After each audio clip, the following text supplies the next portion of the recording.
Good evening friends. Next topic છે alternative બસ્તી યંત્ર. આને આપણે શું છે બ્રીફમાં જોવાનું છે, બહુ ડિટેલમાં જોવાનું નથી.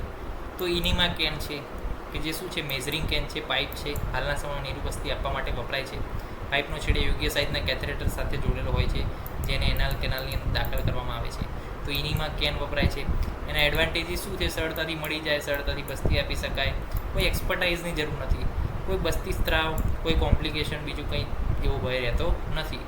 ડિસએડવાન્ટેજ એટલું છે કે ઔષધિ ગુરુત્વાકર્ષણ પ્રમાણે હલનચલન કરે છે. તૂટકની જેમ તેમાં દબાવવાનો મોકો મળતો નથી, એટલે એમાં પ્રેશર આપી શકાય. Modified plastic rubber bag for પુટક ફોર નીરો, એટલે કે પ્લાસ્ટિકની જે છે અથવા રબરની બેગ પણ આપણે વાપરી શકીએ છીએ.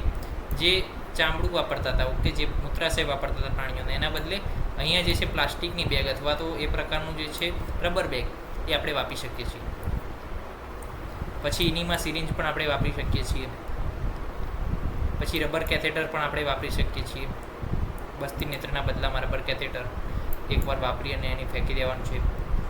રબર કેથેટરને ઉપયોગથી હાઈ રેક્ટેલ, રો રેક્ટલ ઇનીમાં પણ આપી શકાય છે, એટલે કે અંદર ડીપ સુધી પણ આપી શકાય અને લો લેવલ પણ આપી શકાય છે. બજારમાં જુદી જુદી સાઇઝના કેથેટર ઉપલબ્ધ છે. 12 નંબરનું વૃદ્ધો માટે અને 8 નંબરનું જે છે બાળકો માટે કેથેટર વાપરવાનું છે. આ ખાસ યાદ રાખજો. રબર કેથેટરથી કોઈ ઈજા, ઉપદ્રવ આ બધું થતું નથી. તો આપણે જોઈ લીધું આજે ઓલ્ટરનેટિવ બસ્તી યંત્ર.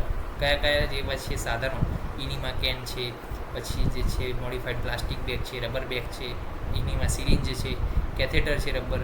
તો આ બધું વપરાય છે શેના એક્સચેન્જમાં?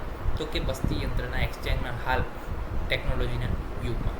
નેક્સ્ટ લેક્ચર મળીશું ક્લાસિફિકેશન ઓફ બસ્તી સાથે. ત્યાં સુધી રજા આપશો. જય હિન્દ, જય ભારત, જય આયુર્વેદ, જય ધન્વંતરી.